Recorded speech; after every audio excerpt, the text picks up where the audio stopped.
Programme में आपको खुशामदीद कहते हैं। मैं असदुल्ला खान हूँ। सानह 9 मई को 1 साल मुकम्मल हो गया है। ये पाकिस्तान की तारीख का एक स्याह दिन था। 1 साल में रियासत पाकिस्तान ने, हुकूमत पाकिस्तान ने, अवाम पाकिस्तान ने और पाकिस्तान की सियासी जमातों ने क्या सीखा है इस वाक़े से? ये वाक़या रूनुमा क्यों हुआ, इसके मुहर्रिकात क्या थे और कैसे इस तरह के किसी भी वाक़े से आइंदा बचा जा सकता है? ये एक बहुत अहम सवाल है जिस पर 1 साल गुजरने के बाद आज बात हो रही है। एक एलामिया या प्रेस रिलीज़ आप कह लीजिए आया है ISPR की जानिब से भी, और उसमें कहा गया है कि 9 मई एक स्याह तरीन दिन है और मंसूबा बनाने वालों और इसके सहूलतकारों के साथ कोई रियायत नहीं बरती जा सकती। इस मामले के बहुत से सियासी पहलू भी हैं, इस कौमी सलामती के मामलात भी इसके साथ जुड़े हुए हैं। पाकिस्तान, अफवाज पाकिस्तान की का मोराल और फिर जो शहीद हैं हमारे, जो इस कौम का असासा हैं और जिन्होंने इस कौम के लिए अपनी जानें कुर्बान की हैं, उनकी हुर्मत एक बहुत बड़ा पाकिस्तान के लिए एक बहुत बड़ा मौजू है और अवाम पाकिस्तान के लिए एक बहुत इसकी हुर्मत है। तो आज 1 साल के बाद पाकिस्तान के अवाम और पाकिस्तान की सियासी जमातें इस पर क्या सोच रही हैं, इस सबसे पहले प्रोग्राम में इसी मौजू पर हम बात करेंगे। मेरे साथ सैयद मोहम्मद अली साहब मौजूद है, माहिर उमूर कौमी सलामती हैं। बहुत शुक्रिया सैयद मोहम्मद अली साहब। ब्रिगेडियर रिटायर वकारुल हसन साहब हमारे साथ मौजूद हैं, सीनियर तर्जकार हैं। मैं आप दोनों को खुशामदीद कहता हूँ। ब्रिगेडियर वकार साहब, जैसा कि मैं भी कह रहा था कि 1 साल में रियासत पाकिस्तान ने, हुकूमत पाकिस्तान ने, अवाम पाकिस्तान ने और बिलखुसूस पाकिस्तान की सियासी जमातों ने इस वाक़े से क्या सबक सीखा है, आपको क्या लगता है? जी, आई थिंक ये एक इम्पोर्टेंट सवाल है कि इस पे आने से पहले मुझे अगर आप 1 मिनट दे दें, मैं थोड़ा बता दूं कि बाकी जो महज़ब अक़वाम है वहाँ पे इस तरह के क्राइम्स को कैसे डील किया जाता है। I think that is very pertinent. जब कहते हैं जी कमीशन बना दें या जी मिलिट्री कोर्ट्स की जुरिसडिक्शन नहीं है, अमेरिका पे जाते हैं जो सबसे आई थिंक ऑर्गेनाइज और आई थिंक बिगेस्ट बॉक्सी है। वहाँ पे एक मिलिट्री पर्सनल और बेसिस की प्रोटेक्शन का कानून है जिसको कहते हैं uniform code of military justice. It's very interesting. अगर आप एक सिपाही पे शाउट करते हैं ऑन ड्यूटी बाहर या क्लोजर टू मिलिट्री, उसकी बड़ी डिफरेंट है। अगर सिविल में था तो उसकी सजा शायद कम है, लेकिन बहुत ज्यादा प्रोटेक्शन है मिलिट्री पर्सनल और इंस्टॉलेशन। अगर आप गैरजन में जाके आपने गैरजन की जुरिसडिक्शन में किया है तो फिर 20 साल तक सजा है, सिर्फ एक घोंसा लगाने की एक सोल्जर को। What to talk of going and burning. और अच्छा, इसके अंदर फिर यह है कि अगर आप मिलिट्री गैरजन में जाके कोई कार्रवाई करते हैं तो फेडरल लॉ और मिलिट्री लॉ दोनों इन्वोक होंगे और दोनों की अलग-अलग पनिशमेंट है। अच्छा, उसका फिर ये है कि लेटर ऑन आप बिल्कुल ब्लैकलिस्ट हो जाएंगे, ना गवर्नमेंट जॉब मिलेगी और जस्ट इमेजिन के सजाएं जो है। और ये इसमें कोई वो नहीं है कि ये पॉलिटिकली मोटिवेटेड था या ये लेट्स से टेररिज्म का एक्ट था। Basically it is assault on the state और जो मिलिट्री इंस्टॉलेशन, और यही एप्लीकेबल है इंडिया में, यही एप्लीकेबल है मिडिल ईस्ट में, यूके में। ये कोई ऐसी नई चीज नहीं जिसपे अभी हम आ जाते हैं कि आपने कहा जी क्या सीखा। मेरे ख्याल में एक तो ये है कि जो इनका फेक नैरेटिव था जिसको फॉल्स फ्लैग किया, डिस्पाइट के सारा ऑर्गेनाइज था, ऑर्केस्ट्रेटेड था, एक तो वो डीबंक हुआ है। ग्रेजुअली लोगों को एहसास हुआ है कि ये ना सिर्फ ये एक ब्लंडर था बल्कि क्रिमिनल एक्टिविटी है। और अगर आप इसका सद्देबाब नहीं करते तो फिर ये प्रेसिडेंस बन जाएगा। मतलब जिस तरह TTP का है कि वो असॉल्ट करती है मिलिट्री इंस्टॉलेशन पे या इंडिविजुअल्स पे या कॉन्वॉयज पे, इसके बिल्कुल मुतरादिफ है जो PTI ने किया है। तो इसको आई थिंक जो ट्रिविलाइज करने की एफर्ट है, एक तो वो डीबंक हुई है, दूसरा आहिस्ता आहिस्ता वहां में अवेयरनेस आ रही है कि ये बेसिकली पाकिस्तान को खुदा ना खास्ता मिलिट्री चेन ऑफ कमांड को अंडरमाइन करने की एफर्ट थी और वो अल्लाह ने किया अवाम की मदद से, बिकॉज उसमें फिर रैली नहीं किया लोगों ने। और मिलिट्री का जो पेशेंस था, हालांकि they could have ordered shoot on sight, order दे सकते थे जो उनको अलाउ करता है।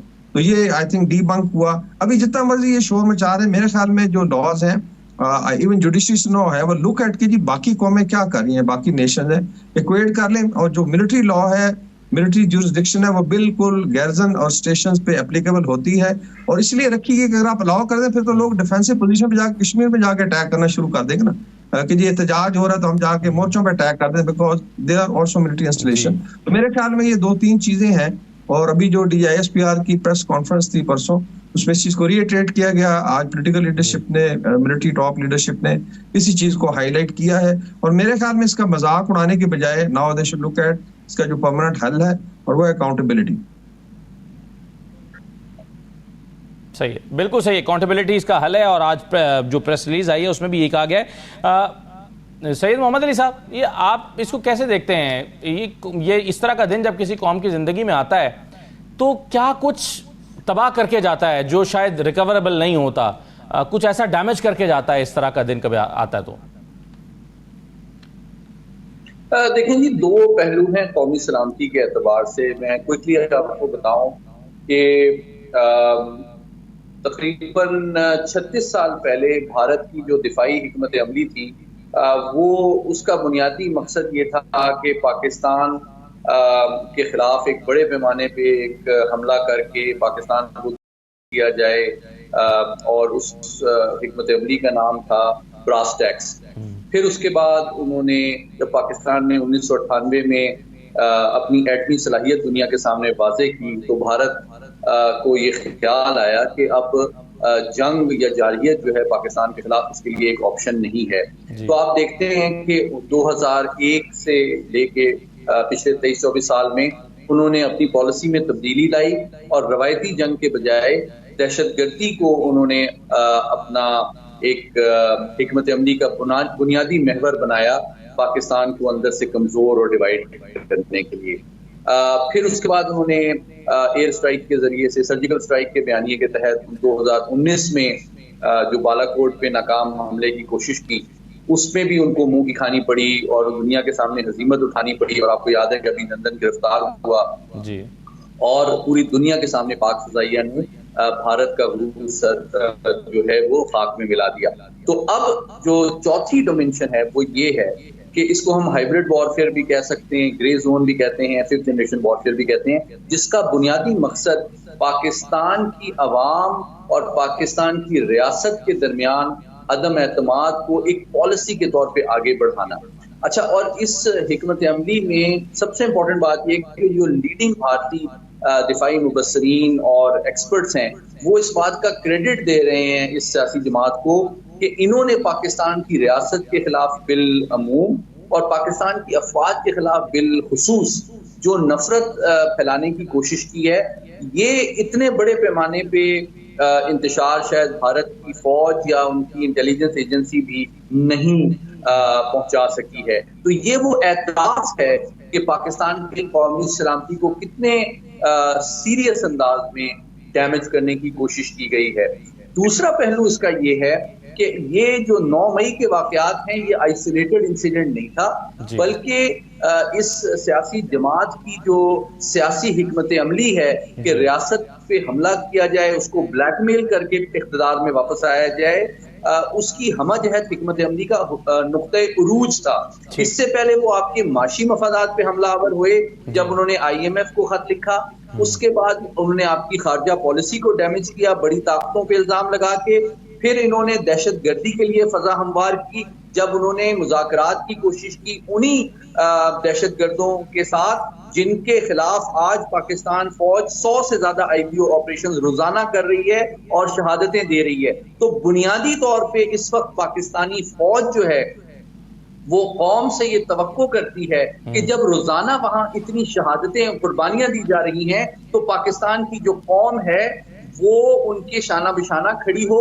और एक जानिब एक सियासी गिरोह जो है, जिस तरह दहशतगर्द फिजिकली हमलावर हैं फौज पे, ये लोग सियासी और समाजी एतबार से उन्हीं शोहदा के निशानियों पे हमलावर। ठीक है, बिल्कुल सही है।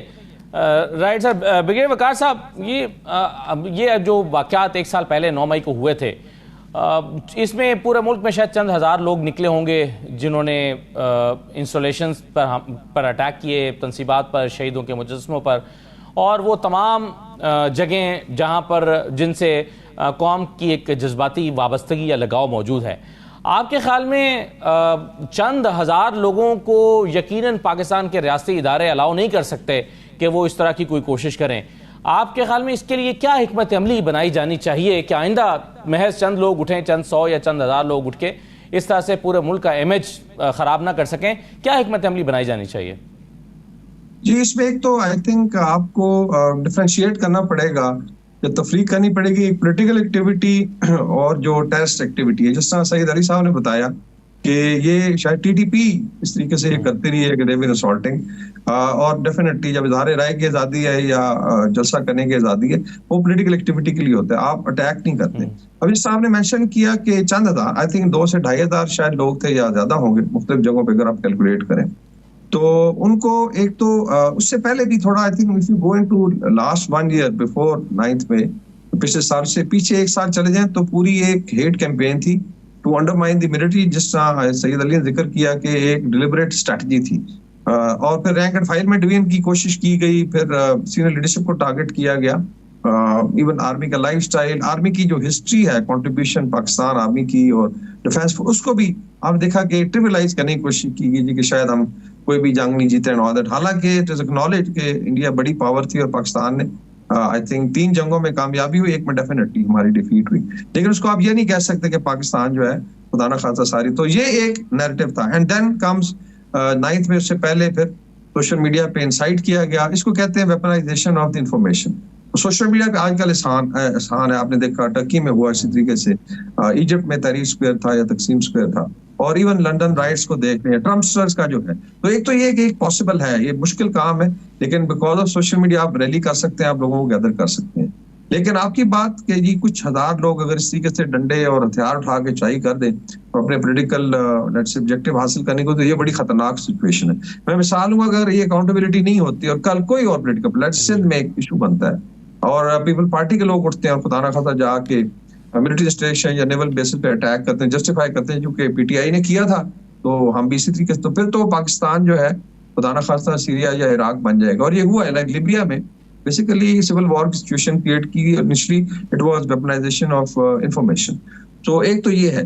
दूसरा आ जाते हैं कि क्या बेसिकली आगे, एक तो आई थिंक लीगल मेजर्स है कि इवन जो सोशल मीडिया है, बिकॉज सबसे पहला जो लॉस ऑफ कंट्रोल है स्टेट का, वो इंफॉर्मेशन डोमेन में होता है, और अभी चूंकि सोशल मीडिया आप बाईपास कर सकते हैं तो ये खतरनाक, तो उसको लॉज के थ्रू और बड़ी कॉमन ने रेगुलेट किया। इंडिया में आप, मैं सिर्फ मिसाल दूंगा, अब तक चेक कर लें कि 12 एजेंसी से लेके नीचे दिल्ली पुलिस तक उनको अलाउड है कि आप खड़े हैं स्ट्रीट में, आपसे मोबाइल ले लें, आपसे laptop, and they can get out the data, और अगर कोई ऐसी चीज है जो स्टेट के अगेंस्ट है, दे कैन चार्ज यू, और आपको समझ भी नहीं आएगी कि आपके साथ क्या हो। पाकिस्तान में इस तरह नहीं है।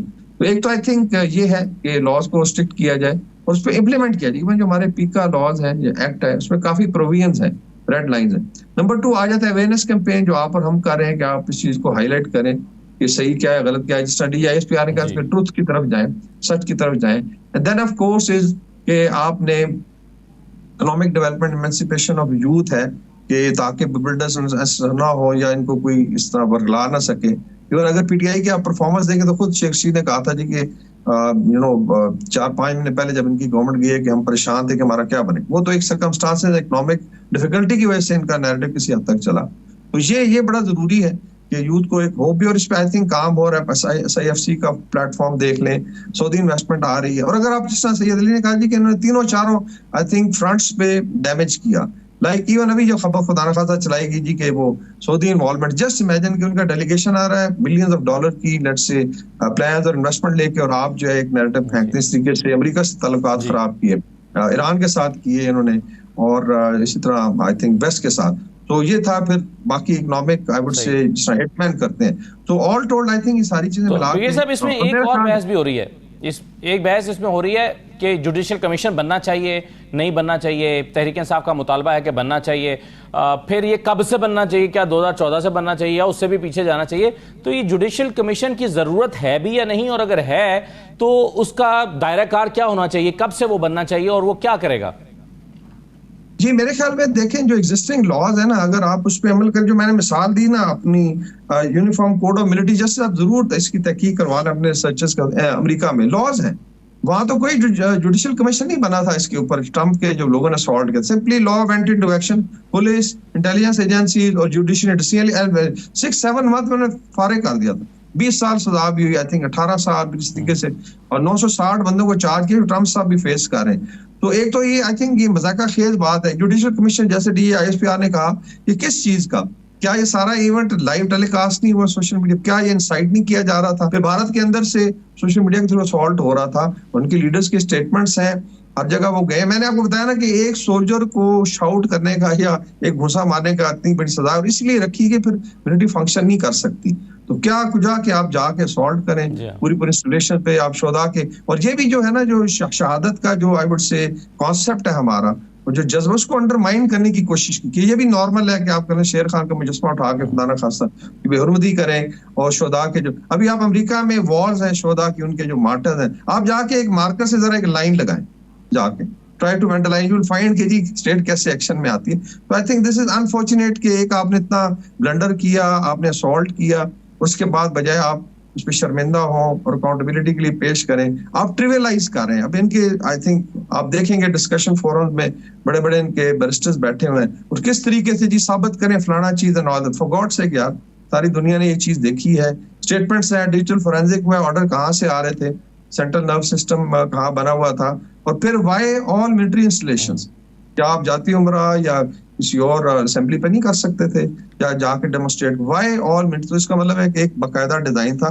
कि मिलिट्री मतलब जो न्यूक्लियर पावर इस्लामिक वर्ल्ड की उसको अंडरमाइन करके एज अ पेपर टाइगर किया जाए। और इसकी तो आपके ख्याल में ये 9 मई के जो जिम्मेदारान हैं उनका तयन हो चुका है या होना बाकी है, और आगे कैसे बढ़ना चाहिए इस मामले को लेकर? जी बिल्कुल, आई थिंक तयन तो हो चुका है। अगर आप देखें इसकी जो so called chain of command थी, कहां से ऑपरेट हो रही थी।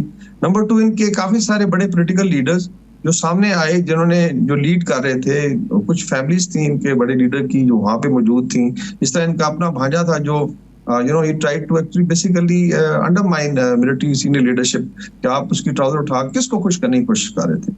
तो इसमें चीजें बड़ी आई थिंक डिफाइंड है, स्पेशली जो फ्रंट लाइन पे थे। आई वुड से कि जो लोग असॉल्ट में गए वो तो आई थिंक लीडरशिप के कहने पे जा रहे थे या जज्बात में आ गए। उससे पहले भी अगर आप देखें, जब इस्लामाबाद पिंडी पे चढ़ाई की एफर्ट हुई थी केपी से, तो उसमें यही था जी कि GHQ के सामने जाके, तो वाई, इसका मतलब है कि ऑलरेडी एक डिजायर थी कि हमने इस तरीके से इसको करना है। मेरे ख्याल में चीजें बड़ी क्लियर है। और अगर ये ऑप्शन जो दी गई लेट्स से, या एक सजेशन कि अगर आप शर्मिंदा हो और एक्नॉलेज कर रहे हैं, और ये जो ट्रूथ एंड रिकंसिलिएशन कमीशन बनते हैं, ये बड़ी जगह पे हुआ है। लाइक इवन साउथ अफ्रीका में, मतलब वाइट जो उनकी लीडरशिप थी, उनको नेल्सन मंडेला ने फिर इस बात पे माफ किया कि दे केम एंड एक्नॉलेज कि हमने जुल्म करते रहे और आइंदा के लिए फिर उस पर रेड लाइन ड्रॉ की। कीनिया में हुआ, इथोपिया में हुआ, बिकॉज वहां पे वॉरिंग फैक्शंस थे। इस तरह इवन रवांडा में, खुदा न खास्ता पाकिस्तान उस लेवल तक नहीं गया, लेकिन स्टिल ये एक विंडो है कि जिसके अंदर बाकी it is up to political party and the judicial system. लेकिन मेरे ख्याल में जो मिलिट्री इंस्टॉलेशंस के ऊपर हमलावर थे and they were caught with in the jurisdiction, बिल्कुल अप्लाई होता है मिलिट्री लॉ। और वो आप देख लें किसी भी मुल्क को उठा, बांग्लादेश से लेके US तक, वहां पे बिल्कुल स्पेशल प्रोविजन, उसकी एक रीजन है। इस तरीके से कोई मुल्क, कोई स्टेट अलाउ नहीं करेगी कि उनकी मिलिट्री के ऊपर इस तरीके से असॉल्ट किया जाए। सही, बहुत शुक्रिया ब्रिगेडियर वकार हसन साहब आपका प्रोग्राम में शिरकत करने के लिए। सैयद मोहम्मद अली साहब भी हमारे साथ मौजूद रहे हैं प्रोग्राम में। दोनों मेहमानों को शुक्रिया। एक छोटा सा ब्रेक लेते हैं, ब्रेक के बाद वापस आएंगे। 9 मई के ट्रायल्स किस तरह से होने चाहिए, किस तरह से हो रहे हैं, और इसके अलावा वकला की आज हड़ताल भी रही है, तो कुछ वकील रहनुमाओं से हम बात करेंगे। एक छोटा सा ब्रेक लेते हैं, ब्रेक के बाद वापस आएंगे।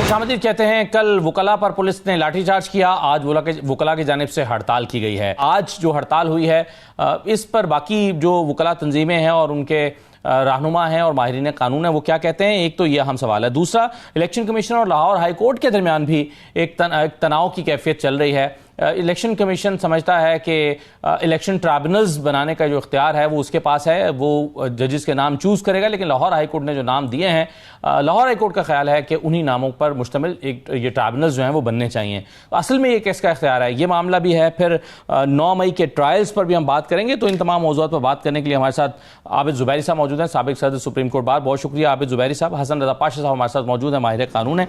बहुत शुक्रिया, मैं आप दोनों को खुशामदीद कहूँगा। आबिद ज़ुबैरी साहब, कल एहसन भोन साहब ने कहा कि वकला पर जो पुलिस ने लाठीचार्ज किया है ये chief justice Lahore high court की हठधर्मी का नतीजा है, और उनका ख्याल था कि पुलिस को उन्होंने ही ऑर्डर दिया है जिसकी वजह से ये सारा कुछ हुआ, ना कि एग्जीक्यूटिव ने। आपके ख्याल में ये क्या हुआ है, आप इस मामले को कैसे देख रहे हैं? बिस्मिल्लाहिर्रहमानिर्रहीम। बहुत शुक्रिया आपका। देखिए, ये मामला तो कई महीनों से चल रहा है, और ये इससे पहले जो चीफ जस्टिस थे, ये उसके ज़माने में इन अदालतों की मुंतकली की गई ईवान अदल, जहाँ ये अदालतें हैं लाहौर में, दूसरी जगह, और ये बहुत अरसे से डिमांड थी वकला तंजीमों की, वकला एसोसिएशंस की, कि जी इनको वापस ईवान अदल में मुंतकिल किया जाए। इस पर अब ये नए चीफ जस्टिस तो अभी आए हैं, तो ये तो पहले से मामला था, उस वक्त नहीं हुआ। गवर्नमेंट किसकी है? इनकी PMLN की।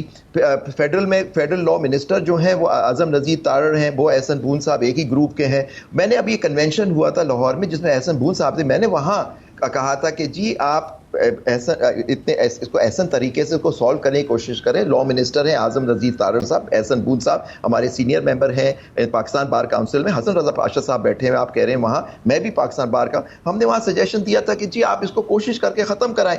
अब वहाँ वकील आ रहे हैं, आप वकीलों को रोक रहे हैं, उनको झगड़ा ब्लेम कर रहे हैं चीफ जस्टिस को, तो ये तो कोई बात नहीं हुई। ये तो ऑर्डर पहले लिया गया था, लेकिन वकला के साथ जो हुआ है मैं उसकी सख्त मजम्मत करता हूँ। आज आपने देखे पूरे मुल्क में हड़ताल हुई है वकला के सपोर्ट में, सिंध से लेके यहाँ से लेके खैबर तक हर वकला तंजीम में, इवन गिलगित बल्तिस्तान के वकला ने भी हड़ताल की सपोर्ट में, तो मैं उन सबको उसकी मुबारकबाद पेश करता हूँ। लेकिन हसन रजा पाशा साहब ये बताइए कि एक तो खैर वैसे मैंने कल एहसन मून साहब से पूछा भी था हमारे साथ शो में जब वो आए कि आपके प्रोफेशन में दलील और सबूत इन दोनों की बड़ी अहमियत होती है, तो जाहिर है अभी ये न दलील मौजूद है ना सबूत मौजूद है, अभी तो ये महज एक इल्ज़ाम ही लगता है। लेकिन हसन रजा पाशा साहब, ऐसे मामलात में अगर पुलिस ये कहे कि जी हमें ऑर्डर था कि आपने इनको अंदर नहीं जाने दिया, बस उस ऑर्डर को ओबे करने के लिए जो फिर हमारा इख्तियार था हमने किया, आपके ख्याल में पुलिस अपने तौर पर या एग्जीक्यूटिव ऑर्डर से ये कर रही होगी कि वकला पर लाठीचार्ज करे क्योंकि वो उनको अंदर दाखिल होने नहीं दे सकते थे?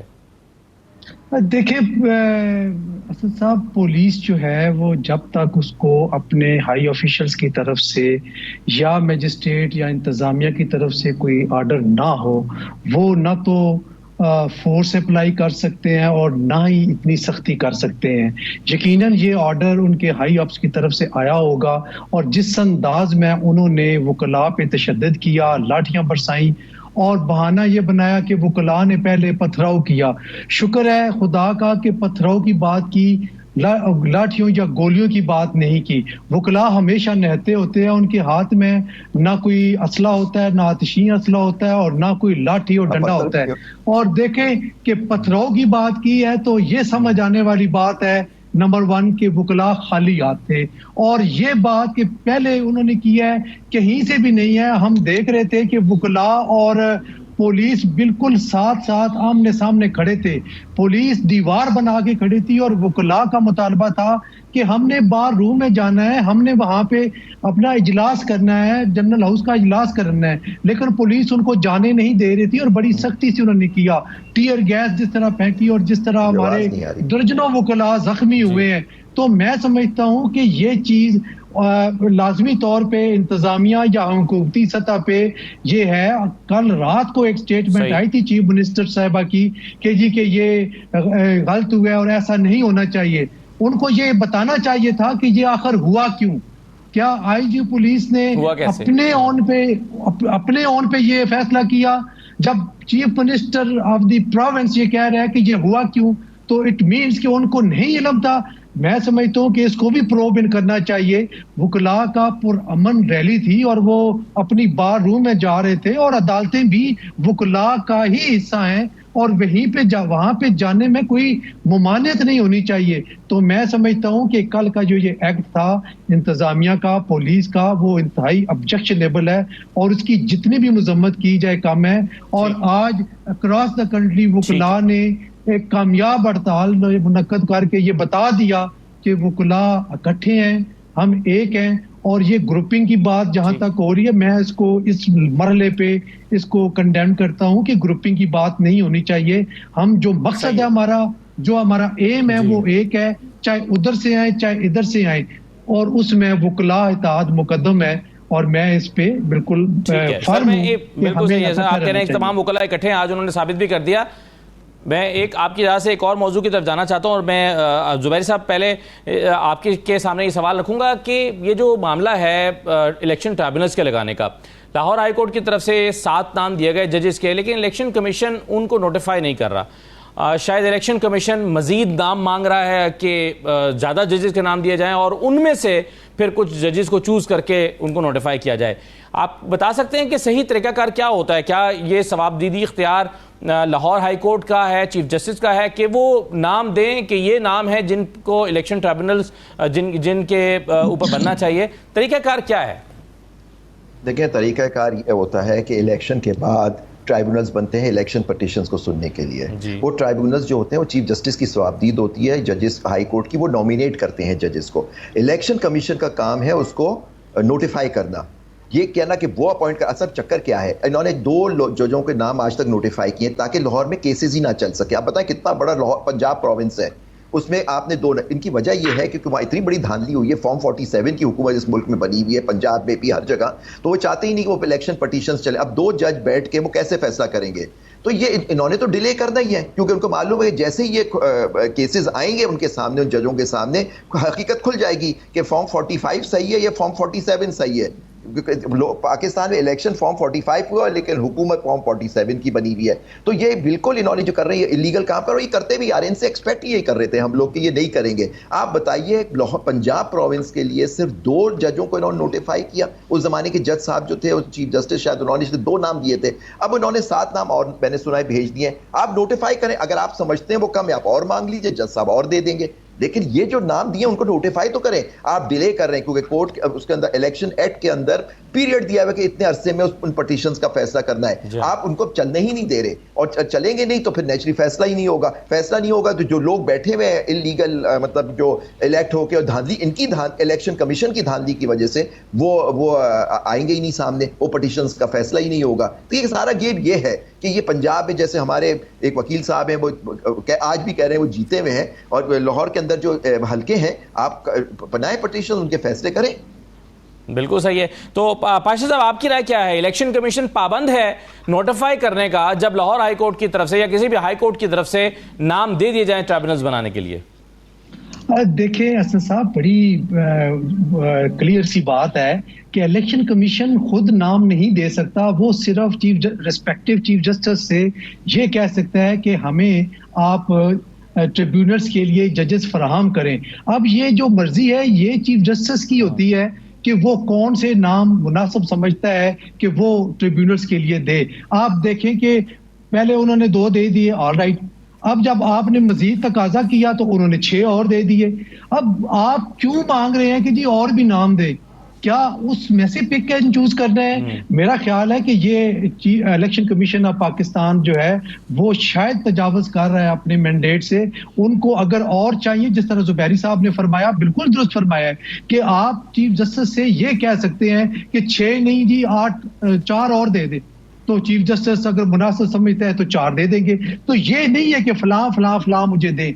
अगर इलेक्शन कमीशन ऑफ पाकिस्तान के पास कोई इख्तियार होता तो वो यकीनी तौर पे उन जजेस के नाम लिख के कह देता जी कि फलां फलां जजेस हमें दे दे।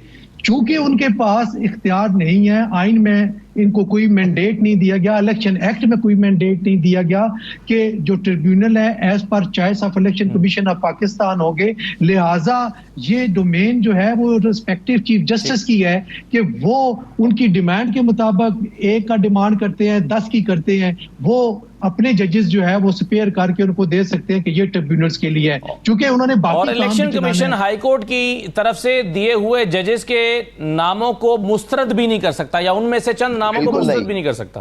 बिल्कुल भी नहीं कर सकता, ना उसको ये इख्तियार है। ये डोमेन सिर्फ और सिर्फ रिस्पेक्टिव चीफ जस्टिस की है, हाई कोर्ट की, कि वो जो नाम भेज रहा है। डिमांड आपकी है कि आपको कितने चाहिए, लेकिन कौन कौन चाहिए ये आप नहीं कह सकते।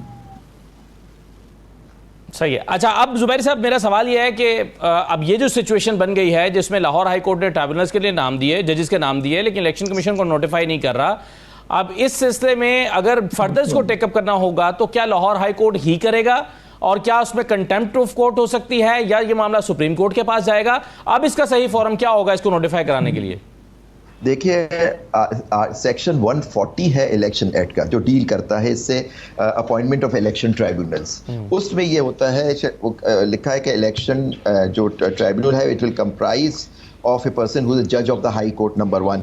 दूसरा होता है इन केस द कमीशन, उसमें लिखा है commission shall appoint a sitting जज as election in consultation of the chief justice of the high court concern. आप नोटिफाई आपको करना है, लेकिन कंसल्टेशन, और कंसल्टेशन डिफाइंड है कि जो नाम दे देंगे आपको करना है नोटिफाई। और आप नोटिफाई नहीं कर रहे, आपने कंसल्टेशन की चीफ जस्टिस ने, आपने कहा नाम तो चीफ जस्टिस ने नाम दे दिया। अब नेचुरली वो चाहते हैं कि कुछ उनके नामों पे उनको जरूर एतराज होगा, बड़े इंडिपेंडेंट कोई जज होंगे वहां के, लाहौर हाईकोर्ट के, ये हसन भाई ज्यादा बेहतर जानते हैं उन नामों को, मैं शायद इतना नहीं बता सकूंगा, पर मैं इनकी बात से टोटली एग्री करता हूं जो उन्होंने अभी बात की। और तो उस पर उनको शायद वो नहीं चाहते होंगे वो जज साहब जो नॉमिनेट किए हैं इन्होंने चीफ जस्टिस साहब लाहौर हाई कोर्ट ने, कि उनको वो नोटिफाई करें। तो ये कंसल्टेशन जब आपको लॉ कह रहा है इस इलेक्शन एक्ट कि जी आपको कंसल्टेशन से अपॉइंट करना है, तो आप कंसल्टेशन के बगैर तो आप अपॉइंट कर ही नहीं सकते। आपका बेसिकली काम है कि आपको नोटिफाई करना है, और आपको करना है क्योंकि उसमें एक पीरियड दिया हुआ कि इतने अरसे में उन इलेक्शन पिटीशंस का फैसला होना है, आप खुद उसको डिले कर रहे हैं। जुबैर साहब, ये लाहौर हाई कोर्ट की तरफ से अब जो नाम आते हैं, ये रिकमेंडेशन है या ये ऑर्डर है? नहीं, ऑर्डर तो नहीं होता ना, क्योंकि आप देखिए द वर्ड यूज हुआ है सेक्शन 140 में कि the election commission shall appoint a sitting जज of the high court as the election tribunal with the consultation of the chief justice. अब कंसल्टेशन डिफाइंड है हमारे जजमेंट्स में कि consultation means meaningful, that mean वो consultation is binding, तो जब नाम दे देंगे that it is binding on them. ये नहीं कि आपने कंसल्ट करके कहें कि फिर भी मेरी सवाबदीद है, मैं एक्सेप्ट करूं या ना करूं, इनकी कोई सवाबदीद नहीं रह जाती। और ये एक आइन का भी तकाजा है कि इलेक्शन पिटीशंस को विद इन इतने पीरियड में आपको फैसला करना है, और ये इलेक्शन एक्ट के अंदर। और तो ये आप हाई कोर्ट के मातहत तो नहीं है, ये हाई कोर्ट मातहत थोड़ी है इलेक्शन कमीशन के। जी, तो सर अब पाशा साहब, फिर आपकी राय क्या है कि अब रेलेवेंट फोरम क्या होगा अगर इसको इम्प्लीमेंट कराना है हाई कोर्ट ने? तो प्रॉब्लम ये हो रही है कि हाई कोर्ट ने तो नाम दे दिए हैं, और हाई कोर्ट ने बिल्कुल जुबैरी साहब ने दुरुस्त फरमाया, क्योंकि मैं इधर प्रैक्टिस करता हूँ रावलपिंडी में और लाहौर हाई कोर्ट में, तो सब जिनके नाम दिए हैं बड़े अपराइट जजेस हैं और ठीक नाम दिए हैं, और उनको ट्रिब्यूनल में जाना चाहिए, और ये बिल्कुल सवाबदीद इलेक्शन कमीशन की नहीं है। अब मामला ये खटाई में पड़ गया। प्रॉब्लम ये हो रही है कि अब हर मामला सुप्रीम कोर्ट की तरफ चला जाता है। अब जाहिर है कोई एग्रीड पार्टी होगी, उसने चैलेंज करना है हाई कोर्ट में या सुप्रीम कोर्ट में, और फिर वहां पे इलेक्शन कमीशन को बुलाया जाएगा। और देखिएगा जिस तरह इलेक्शन की डेट की अनाउंसमेंट हुई, इसी तरह जब फर्स्ट डेट ऑफ हेयरिंग होगी इलेक्शन कमीशन को बुलाया जाएगा, तो वो कहेंगे जी हमें तो कोई इतराज नहीं, बेशक यही हो जाए।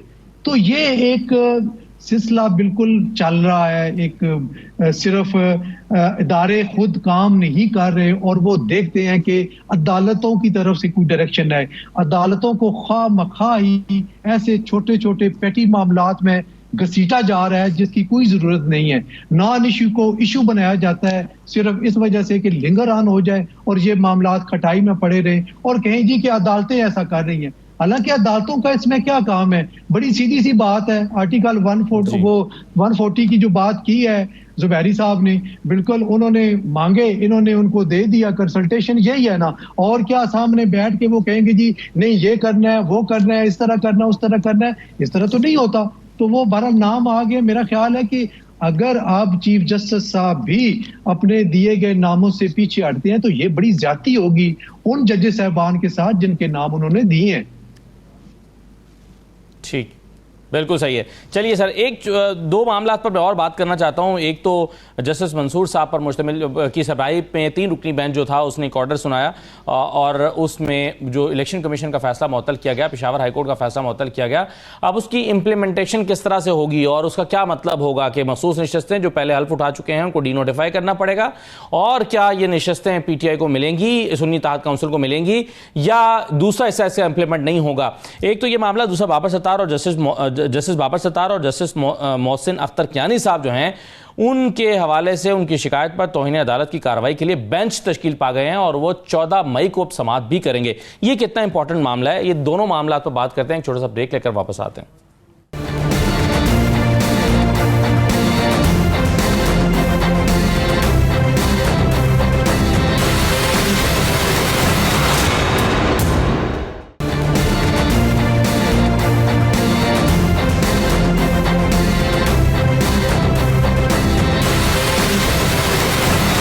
दोबारा खुशामदीद कहते हैं। आबिद जुबैरी साहब, जस्टिस मंसूर साहब की सरबराही में 3 रुकनी बेंच ने फैसला सुनाया उसमें पेशावर हाई कोर्ट का फैसला और इलेक्शन कमीशन का फैसला मुअत्तल किया गया। अब इसकी इम्प्लीमेंटेशन में आप क्या देखते हैं कि क्या अब वो जो लोग मखसूस नशस्तों पर हल्फ उठा चुके हैं, इजाफी नशस्तों पर, वो जो 23 कौमी असम्बली की नशस्तें जो सुन्नी इत्तेहाद काउंसिल के हिस्से में आती थी, उस पर बाकी सियासी जमातें उठा चुकी हैं, वो क्या रोल बैक होगा, वो वापस होंगी? और क्या इसका दूसरा हिस्सा भी इंप्लीमेंट होगा कि सुन्नी इत्तेहाद काउंसिल को नशस्तें मिलेंगी, या फिर ये फर्दर फाइनल फैसला आएगा उसके बाद दूसरा हिस्सा इंप्लीमेंट होगा? तो इश्यूज ये थे कि एक था कि क्या ये सीटें सुन्नी इत्तेहाद काउंसिल को मिलनी चाहिए, नहीं, नंबर 1। नंबर 2 था कि अगर उनको नहीं मिल सकती क्या वो खाली रखी जाए या दूसरी जमातों में बांट दी जाए। ये इलेक्शन कमिश्नर ने जो अपने 1 मार्च का फैसला था उसमें उनसे सीटें भी नहीं दी और दूसरों को बांट दिया। इन्होंने पेशावर हाई कोर्ट में चैलेंज किया, वहां से इन्होंने दोनों पॉइंट्स पे इनके खिलाफ फैसला है जो इन्होंने फिर चैलेंज किया सुप्रीम कोर्ट में। अब पूरी हुकूमत जस्टिस मंसूर अली शाह की सरबराही में जो बेंच बना उसने पूरी हुक्म दिया कि ये ऑर्डर प्रोस्पेक्टिव होगा, नंबर 1, और सिर्फ डिस्प्यूटेड सीटों पे लगेगा और वो से। तो अब मैंने उस दिन आपकी टीवी चैनल्स पे पट्टी चल रही थी कि इलेक्शन कमीशन ने फैसला कर लिया है कि वो इस हुक्म को मानेंगे। बड़ी मेहरबानी उनकी जी कि उन्होंने फैसला कर लिया मानने का, वो उन पे बाइंडिंग होता है। तो अब जो मखसूस नशिस्तें जो जैसे आपने फरमाया 23 नशिस्तें थी, उन्होंने देखिए अगर बेसिक ऑर्डर गलत होता है तो उस पर जो भी सुपर स्ट्रक्चर होता है वो सब चला जाता है। अभी उन्होंने कह दिया कि जो उस मखसूस नशिस्तों पे जो उनकी थी, जो उनको नहीं मिली, उनमें बांट दी गई, वो आप नहीं, उन पे उन्होंने स्टे कर दिया कि मतलब कि वो लोग जिन्होंने इवन ओथ भी उठा लिया था वो अब हिस्सा नहीं ले सकते असेंबली की कार्रवाई वगैरह के अंदर। अब इनको चाहिए, उसूलन ये होना चाहिए क्योंकि टेम्परेरी है फैसला है, उनको डी नोटिफाई करेंगे जिनको उन्होंने इनके अगर उन्होंने इनके नोटिफिकेशन इशू कर दी, उन्होंने वहाँ हल्फ भी ले लिया होगा मेंबर बनने का। तो ये इससे हुआ। तो ये बड़ा एक, मैं समझता हूँ बहुत एक खुश आइंद फैसला था कि देखिए अगर ये भी फैसला होना है कि क्या सुन्नी इत्तेहाद काउंसिल को, पहली बात है कि ये डिसाइड होना है कि क्या ये इंडिपेंडेंट थे जो लड़े थे, क्योंकि इन्होंने सबने अपने टिकट तो अपनी पीटीआई के, आपने सिर्फ निशान लेने से क्या वो इंडिपेंडेंट हो गए? अगर इंडिपेंडेंट हो गए तो क्या वो असेंबली में वापस आके फिर अपनी जमात के मेंबर नहीं हो सकते क्योंकि वो इलेक्ट हो गए जी हम तो, क्योंकि उनकी पार्टी तो अभी इलेक्शन कमीशन में रजिस्टर्ड है। ये एक नंबर 1 सवाल है, सुप्रीम कोर्ट को फैसला करना है कि उनकी बल्ले निशान लेने से वो इंडिपेंडेंट हो गए, सुन्नी इत्तेहाद काउंसिल में शामिल होने से उनको सीटें के हकदार थे या नहीं थे, और फिर अगर नहीं थे तो क्या दूसरी जमातों को उनके शेयर से ज्यादा, क्योंकि देखिए डिफाइंड है कॉन्स्टिट्यूशन के अंदर कि किस तरह से आपको मखसूस नशिस्तें बनेगी। अगर आप उस शेयर से ज्यादा फिर जो नशिस्तें जो उनको मिलनी थी वो दूसरों में बांटी जा सकती थी या नहीं, मैं समझता हूं वो नहीं बांटी जा सकती थी। और जो फैसला था election commission of Peshawar high court का बिल्कुल आईन और कानून के खिलाफ था सर। सही है। तो मगर बुनियादी सवाल हसन रजा पाशा साहब ये उठता है कि क्या इस स्टेज पर क्या सिर्फ ये इंप्लीमेंट होगा कि जो पहले हल्फ उठा चुके हैं मखसूस नशिस्तों पर वो डी नोटिफाई हो जाएंगे, या इस स्टेज पर सुन्नी इत्तेहाद काउंसिल के लोग भी हल्फ उठा लेंगे? क्योंकि अगर ऐसा हो जाता है तो केस तो भी चल रहा है, 3 तारीख को इसकी समाअत हो रही है और हो सकता है लार्जर बेंच सुने, तो फिलहाल इस स्टेज पर कितना हिस्सा इंप्लीमेंट होगा?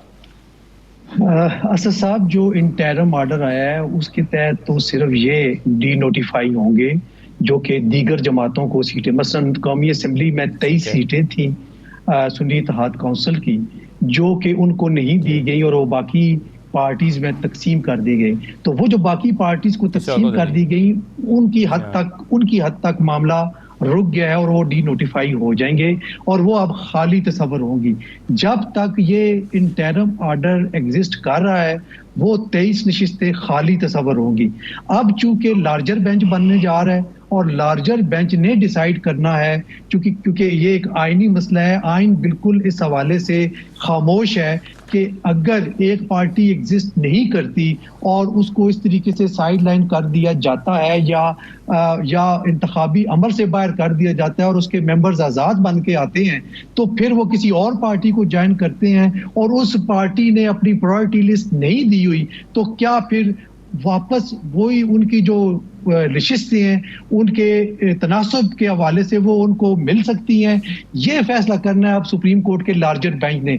अलबत्ता ये जो फैसला है कि जी के उनको जो दे दी गई थी, कि उनको तकसीम कर दी गई थी, उसकी हद तक तो बड़ा क्लियर फैसला सुप्रीम कोर्ट पाकिस्तान के 3 रुकनी बेंच का आ गया। तो मैं समझता हूँ कि अभी दिस इज इंटरिम ऑर्डर और जो जाहिर है ये फिर मर्ज हो जाएगा उस फाइनल ऑर्डर में जो कि सुप्रीम कोर्ट ऑफ पाकिस्तान का लार्जर बेंच 3 जून से जब इसकी हियरिंग करेगा। तो पाशा साहब, क्या ये तय है कि ये लार्जर बेंच ही बनेगा या इस बात का भी इम्कान है कि यही बेंच सुने? नहीं, ऑर्डर में लिखा हुआ है। क्योंकि इसी तीन रुकनी बेंच ने खुद ही मामला चीफ जस्टिस ऑफ पाकिस्तान को रेफर किया है कि ये कमेटी जो बनी हुई है 3 रुकनी कमेटी, जिसमें चीफ जस्टिस, सीनियर प्यूनी जज और तीसरे सीनियर जज, वो तीनों फैसला करेंगे कि कौन सा लार्जर बेंच बनेगा और ये मामला उस लार्जर बेंच के रूबरू रखा जाएगा। अब ये बेंच नहीं सुनेगा।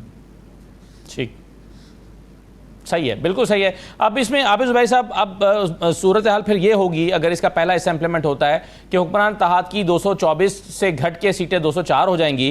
अब 204 होने का मतलब यह है कि उनके पास 2/3 अक्सरियत नहीं रहेगी, तो कोई भी आईनी तरमीम फिर नहीं आ सकेगी। यानी जो जजेस की अपॉइंटमेंट के बिल में तब्दीली लाने का एक खबर हमारे सामने आ रही थी, या टेन्योर पोस्टिंग के हवाले से बात हो रही थी, जिसको लॉ मिनिस्टर ने जिसकी को रद्द नहीं किया था, जिसके ऑप्शन को एक शो में उन्होंने कहा था कि जी मैं इसकी तरदीद नहीं कर सकता इस स्टेज पर। तो ये मामला फिर तब तक रुक जाएगा तब तक कि जब तक कि हतमी फैसला नहीं आता और जब तक कि 2/3 अक्सरियत बहाल नहीं हो जाती। बिल्कुल, ये तो रुक गया है। मतलब उनकी सीटें, 23 सीटें डिस्प्यूटेड जो सीट्स हैं, उस पर तो इस हुक्म इम्तनाई मिल गया है, उस पर तो स्टे आ गया है, तो वो तो इस्तेमाल ही हो सकती। तो उस वक्त तक ये मामला रुक गया। और देखिए, हम लोग शुरू से यही, मैं कम से कम शुरू से यही कह रहा था पिछले साल से कि ये सारा, क्योंकि उन्होंने देख लिया था कि दीवार पे लिखा हुआ नजर आ रहा था कि एक जमात जो थी वो बड़ी पॉपुलर थी, ताकि उनको इंडिपेंडेंट कर दे। फिर उन्होंने वो सुन्नी इत्तेहाद को किया, वो फैसला सही था या गलत वो सुप्रीम कोर्ट अब फैसला कर देगा। हाई कोर्ट ने तो उनके खिलाफ किया कि सुन्नी इत्तेहाद काउंसिल की खुद की कोई वो नहीं थी। बेसिकली सारा गेम जो शुरू से बना हुआ था कि किस तरह से 2/3 मेजॉरिटी दे दी जाए इस इत्तेहाद को, ताकि वो अमेंडमेंट कर सकें कॉन्स्टिट्यूशन के और कॉन्स्टिट्यूशन के साथ खिलवाड़ कर सकें। और यही इंदिया दिया गया कि जी हम जजों की अपॉइंटमेंट में भी हम तब्दीली लाएंगे, हम चीफ जस्टिस या और जजों की टेन्योर में एक्सटेंशन करेंगे। जो मैं समझता हूं कि हमारे बड़े हैं हसन राजा पाशा साहब, Pakistan bar council, supreme court और बाकी एसोसिएशन रेजिस्ट करेंगे। जो हमने हमारे पहले लोगों ने और हमेशा इस चीज़ के खिलाफ रहे हैं कि ये जो हमेशा एक लॉलीपॉप दिया जाता है जजों को रिटायरमेंट से पहले कि जी हम आपका टेन्योर बना रहे हैं ताकि वो उनके हक में फैसले दें। हमारी जुडिशरी इंशाल्लाह इससे ऊपर उठेगी और इस जो ये कॉन्स्पिरेसी है इसको रद्द करेगी, चाहे अगर उनके पास वो भी होगा। और हम लोग बार एसोसिएशन काउंसिल इसको आईनी और कानूनी तरीके से रेजिस्ट करेंगे। जी सही है। तो पाशा साहब, इस पर आपकी वैसे टेन्योर पोस्टिंग के हवाले से आपकी राय क्या है? क्योंकि एक आर्गूमेंट थोड़ा वैलिड भी लगता है। वो समझते हैं कि एक चीफ जस्टिस आते हैं, वो 16 दिन के चीफ जस्टिस हैं, 16 दिन में वो कुछ भी नहीं कर सकते, सिर्फ उनके नाम के साथ साबिक चीफ जस्टिस लग जाता है और उनको पूरी मराहत मिल जाती हैं चीफ जस्टिस को जो मिला करती हैं। तो ये कौम के लिए कोई फ़ायदे की चीज़ तो है नहीं, इसलिए कम अज़ कम इस नुक्ते को देखते हुए तो टेन्योर पोस्टिंग होनी ही चाहिए। तो आपकी राय इस पर क्या है? देखें असद साहब, बात यह है कि इस हवाले से तो आज़म वज़ीर तारड़ साहब ने किसी प्रेस ब्रीफिंग में आपके किसी सहाफ़ी भाई के सवाल के जवाब में ये कहा था कि चीफ जस्टिस की टेन्योर पोस्टिंग बनाने के लिए अभी तक मुझे हुकूमत की तरफ से कोई जो है वो इंस्ट्रक्शंस नहीं आई। तो मेरा ख्याल है कि जब आने और उन्होंने बात की है तो इस वक्त तक तो हमें तस्लीम करनी चाहिए। वैसे जुबैरी साहब इस बात लेकिन राना सनाउल्लाह साहब ने भी एक शो में ये कहा है पाशा साहब के, उन्होंने कहा कि जी ये जो मैंने अभी अल्फाज कहे ये उन्हीं के अल्फाज थे कि ये क्या बात हुई कि 16 दिन के लिए चीफ जस्टिस आ जाता है, तो 16 दिन का चीफ जस्टिस तो कोई चीफ जस्टिस नहीं होता। देखें, the most relevant person is law minister, मैं उनकी बात कर रहा हूँ। और दूसरा, जुबैरी साहब इस बात को सेकंड करेंगे कि जो उमर अताब बंदयाल साहब थे चीफ जस्टिस, उनका भी टेन्योर बढ़ाने की बात हुई, उस वक्त 6 में गोइयां थी। जनाब जस्टिस आसफ सईद खोसा साहब के बारे में भी यही बातें चल रही थी कि इनका टेन्योर बढ़ाया जा रहा है। जनाब जस्टिस इफ्तिखार मोहम्मद चौधरी साहब के दौर में भी। तो ये जिस तरह लॉलीपॉप का लफ्ज इन्होंने इस्तेमाल किया, ये बहरहाल हर जगह पे बवक्त ज़रूरत इस्तेमाल हो सकता है जब तक कोई मुसवदा हमारे पास नहीं आएगा। देखिए, इससे पहले जो कानून साजी हुई है प्रैक्टिस एंड प्रोसीजर एक्ट के हवाले से या और, तो उसमें तो हमें पाकिस्तान बार काउंसिल को लॉ मिनिस्ट्री ने ऑन बोर्ड लिया और हमसे मीनिंगफुल कंसल्टेशन की। अगर ये आइन में कोई तरमीम करने जाते हैं और हमारे साथ हमें यकीन है कि वो करेंगे, तो वहां फिर बतौर इदारा पाकिस्तान बार काउंसिल हम जरूर अपना जो है इनपुट देंगे और तमाम स्टेक होल्डर्स, तमाम जो मुल्क के वकला हैं उनसे भी हम राय लेके, तो ये ज्यादा बेहतर होगा। हाँ जी, ठीक है। जुबैरी साहब, ये बताइए कि ये जस्टिस बाबर सत्तार और जस्टिस मोहसिन अख्तर कियानी साहब के हवाले से जो सोशल मीडिया कैंपेन पूरी हुई है, उस पर अब चूंकि पहले भी एक मीटिंग में हमारे सामने ये बात आई थी कि इदारा जाती रद्द-ए-अमल आएगा अगर किसी जज पर दबाव आएगा, तो अब हम उस इदारा जाती रद्द-ए-अमल की पहली अमली सूरत देख रहे हैं कि इस पर 2 बेंच बन गए हैं और 14 मई को इसकी समाअत होने जा रही है। आप इस मामले को कैसे देख रहे हैं? देखिए, दोनों जजेस ने, क्योंकि इन्होंने ख़ास तौर पे बाबर सत्तार साहब और मोहसिन अख्तर कियानी साहब ने वो उसमें 6 लोगों में शामिल है जिसने ख़त लिख के इस बात की निशानदेही की। यही बात जस्टिस अतहर मिनल्ला ने जो भी सुओ मोटो केस चला उसमें उसकी निशानदेही की और कहा अटॉर्नी जनरल साहब से कि ये देखिए, ये क्योंकि वो एक आज़ाद जज हैं, उन्होंने फैसला किया और उसमें शुरू कर दिया। मोहसिन अख्तर कियानी साहब भी एक आज़ाद और एक बहुत अच्छे जज हैं, उनके ऊपर भी किरदार कशी शुरू कर दी और ये अब से नहीं, इस खत लिखने से पहले से उनके खिलाफ एक मुहिम चला रही है। और मेरे ख्याल से हसन रजा पाशा साहब बेहतर बता सकें क्योंकि ये तो वहाँ अपियर भी होते हैं उन केसों में, भी एक आध केस में उनके सामने अपियर हुआ हूँ। तो लेकिन ये इशू ये है कि ये जो भी इंडिपेंडेंट जजेस होगा उसके खिलाफ अभी पाकिस्तान बार काउंसिल ने अपनी जितनी रेजोल्यूशन सुओ मोटो केस के अंदर पास की, उन्होंने एक उसमें कहा कि जी हम चीफ जस्टिस की जो किरदार कशी की जा रही है और उसके खिलाफ हम उसको मजम्मत करते हैं। तो मैं एक्सपेक्ट करता हूं कि पाकिस्तान बार काउंसिल हसन रजा पाशा साहब अपने हमसे बाकी जो लोग हैं उनसे कहेंगे कि इन जजों के फेवर में भी तो करें जिनकी किरदार कशी की। अगर चीफ जस्टिस पाकिस्तान के लिए वो कर सकते हैं तो हमारी बार काउंसिल को इनके केस में भी देना चाहिए और निशानदेही कहें कि जिन लोगों ने इनके खिलाफ कर रहे हैं उनके खिलाफ सजा। देखिए, आप ऑर्डर पास करने से नहीं होगा, जो लोग इसमें मुलव्विस पाए जाएं जब तक उनको सजा नहीं मिलेगी और हम शुक्रमुर्ग बन के अब तक सर नीचे करेंगे। बिल्कुल सही है सर, आप कह रहे हैं इस पर जब तक सजा नहीं मिलेगी मामला हल नहीं होगा। बहुत शुक्रिया हाफिज जुबैरी साहब, हसन रजा पाशा साहब, बहुत शुक्रिया प्रोग्राम में शिरकत करने के लिए। इजाज़त दीजिए, अल्लाह हाफिज़।